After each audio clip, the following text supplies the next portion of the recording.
तर मित्रांनो नमस्कार. कमळी या मालिकेच्या येणाऱ्या भागांमध्ये आपण बघणार आहोत.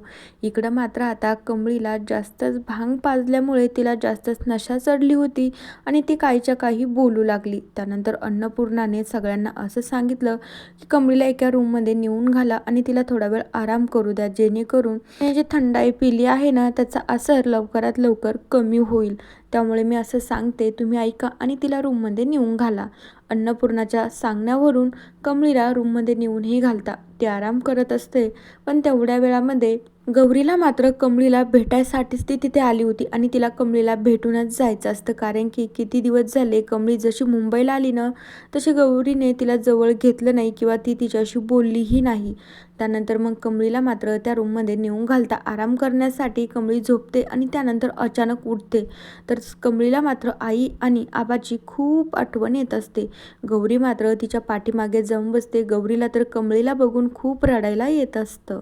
कमळी स्वप्नातच उठून बसते, कानं पकडू लागते आणि समोर बघून म्हणू लागते, अगं आई, आता तर मला तू इथे दिसत पण आहे आणि मला तुझे चक्क खूप भास होत आहेत. अगं खरंच मला माफ कर गं, मी तुला न सांगता इकडे तिकडे गेलो आणि आता तर काय, आता मुंबईला पण आलो आहे.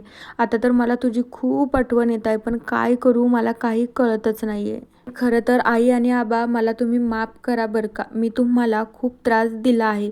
गौरीला मात्र हे सहनच होत नाही. गौरी उठते आणि डायरेक्टली कमळीच्या समोर जाऊन बसते.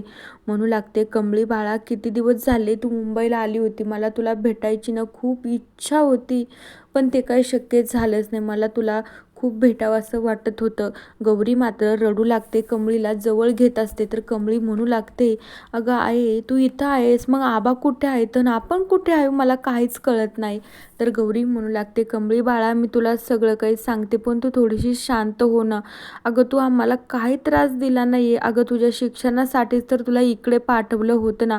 गंज माझी इच्छा नव्हती तुला इकडे पाठवण्याची, पण आबाची खूप इच्छा होती की तुला मुंबईला पाठवावं, तू खूप मोठी व्हावं आणि आमच्या दोघांचं नाव कमवावं आणि मगच तू गावाकडे यावं. त्याच्यामध्ये तुझी काय चूक आहे, तू स्वतःला दोष देत नको बसू. तेवढ्याच वेळामध्ये कमळी आणि गौरी जेव्हा भेटत असतात, गौरी आतुरतेने कमळीला सगळं काही विचारत असते, तू कशी आहे, इतके दिवस कुठे राहत होती, काय करत होती, सगळं काही विचारत असते. गौरी रडत देखील असते. पण तेवढ्याच वेळात ऋषी मात्र हे सगळं बघतो.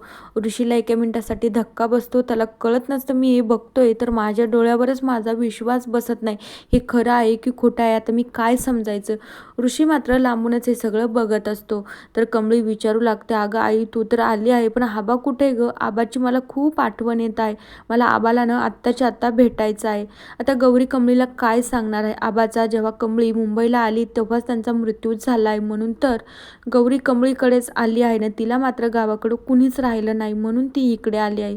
पण आता गौरी कमळीला कसं सांगणार. तर गौरी म्हणू लागते, कमळी तू नको टेन्शन घेऊ, अजिबात काळजी करू नको, आबा आहेत ना. आणि मग डायरेक्टली गौरी मात्र कमळीला मायेने जवळ घेते. तर मित्रांनो, बघूया अजून येणाऱ्या भागांमध्ये आपल्याला काय बघायला मिळतं. तोपर्यंत या मालिकेच्या पुढील भागांच्या अपडेट्ससाठी चॅनलला सबस्क्राईब करा.